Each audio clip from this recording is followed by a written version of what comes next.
প্ৰথমতে মোৰ নামটো কৰি আছোঁ তৰালী দাস। একচুৱেলি এনেকুৱা হ'ল মানে কি হয়, মই সেইজন ল'ৰাৰ লগত সম্পৰ্কত আছিলোঁ। তেতিয়া মানে মোক চলেৰে কি কৰিলে, এখন বাইক ল'ম বুলি ক'লে। তেতিয়া গ'লোঁ মই বেংকলৈকে, IDFC বেংকলৈকে, ইয়াতে চিৰাগত। তেতিয়া সিহঁতৰ মানে বাপেক আৰু পুতেকৰ চিভিলটো ইমানে বেয়া, মানে সিহঁতে বাইক ল'ব নোৱাৰে। গতিকে মোৰ দ্বাৰা মানে বাইকখন ল'লে। মই তেতিয়া ইমান নাভাবিলোঁ, ল'লে ঠিক আছে বাৰু। তেতিয়া কি হ'ল, সেই বাইকখনেৰে মানে সিহঁতৰ নিজৰে আত্মীয় এজনৰ মানে এক্সিডেণ্ট হ'ল। তেওঁ ঢুকালোঁ বাৰু, সেইটো বেলেগ কথা। তাৰপিছত আৰু বিভিন্ন ব্যক্তিগত কাৰণত মই তেওঁৰ লগত মানে প্ৰেম সম্পৰ্কটো বিচ্ছেদ হ'ল। তাৰপিছত যেতিয়া বিচ্ছেদ হ'ল মানে এতিয়া বহুত এবছৰে হ'ল। এতিয়া মানে তেওঁলোকে মানে কি কৰিলে, মোৰ চিভিল স্ক'ৰটো মানে ডাউন কৰাৰ উদ্দেশ্যে তেওঁলোকে কি কৰিলে মানে, মই অনাৰ মোক গতাই দিলে মানে। সেইখিনিতে মানে ঘটনাটো শেষ। কিন্তু কি হ'ল, ইয়াত মানে তেওঁলোকে, মই গাড়ীখন ইয়াৰ পৰা শনিবাৰে নিছোঁ, শুক্ৰবাৰে তেওঁলোকে আহিছিলে গাড়ীখন নিয়াৰ উদ্দেশ্যে, কিন্তু ছাৰে ক'লে তেওঁলোকতো নিদিয়ে, গতিকে মোকে দি দিলে।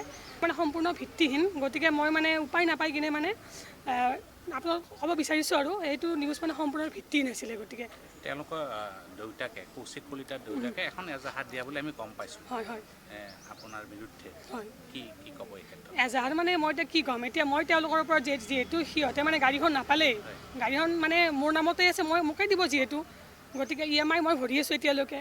গতিকে এজাহাৰ দিয়াটো মানে দিছে, সিহঁতৰ কথা এইটো, কিন্তু সেইটো এজাহাৰ দিবলগীয়া কথা নাছিলে বাৰু, দিলে দিয়ক। কিন্তু সেই যিখিনি কথা কৈছে, গোটেইখিনি এজাহাৰখন মই দেখিছোঁ, গোটেইখিনি কথা ভিত্তিহীন মানে। কাৰণ ক'বলৈ গ'লে সিহঁতে লিখিছে, মই যেতিয়া মাষ্টাৰ্ছ কৰিছিলোঁ মোক পইচা সিহঁতে দিয়া বুলি কৈছে। কিন্তু আজি মানে গোটেই হাজোৰ মানুহে জানে যে মই হাই ছেকেণ্ডেৰী ডিষ্টিংশ্যন কৰিছিলোঁ বা কটন বিশ্ববিদ্যালয়ত পঢ়িছিলোঁ। মই ডিগ্ৰী আৰু মাষ্টাৰ্ছ, আৰু মই স্কলাৰশ্বিপ পাইছোঁ ইছানুদৰ স্কলাৰশ্বিপেৰে মোৰ গোটেই পঢ়া খৰচ বহন কৰিছিলোঁ। হোষ্টেলত থাকিছিলোঁ, তাৰেও মই মানে মেচ দিছিলোঁ। গতিকে যিখিনি মানে এজাহাৰ দিছে গোটেইখিনি ভিত্তিহীন, বা মই তেওঁলোকৰ পৰা কেতিয়াও পইচা লোৱা নাই। বৰঞ্চ তেওঁলোকৰ ল'ৰা কৌশিক কলিতাই মোৰ পৰা পইচা লৈছে কেতিয়াবা। আপুনি এজাহাৰ দিছেনে তেখেতৰ বিৰুদ্ধে? দিছিলোঁ মই এজাহাৰ দিছিলোঁ মই। তেওঁ যে আপোনাৰ পৰা পইচা লৈছিল, সেই ওপৰত মই বেছি মোৰ ইমান প্ৰব্লেমো নাই। মোৰ এটাই প্ৰব্লেম মানে কি হয়, সিহঁতে গাড়ীখনৰ EMI দিয়া নাছিলে। কাৰণ মোৰ তেওঁলোকৰ পৰা একো মানে ব্যক্তিগত শত্ৰুতাও নাই। ইমান দিন গাড়ীখন চলাই আছিলে, মোৰ ক'বলগীয়া একো নাছিলে। কিন্তু যেতিয়া মোৰ মানে EMIত আহি গ'ল, যে মোৰ চিভিল স্ক'ৰটো মোৰ ডাউন হৈ গ'ল, সেই কাৰণতে মই মানে এজাহাৰখন দিবলগা মানে বাধ্য হ'লোঁ মানে। বাতৰিটো কি ভিত্তিহীন? গোটেই বাতৰিটো ভিত্তিহীন মানে। হয় হয়, গোটেই বাতৰিটো ভিত্তিহীন। মোৰ ওচৰত কিবা প্ৰমাণ থাকিলে আছেও মানে। গোটেই বাতৰিটো ভিত্তিহীন।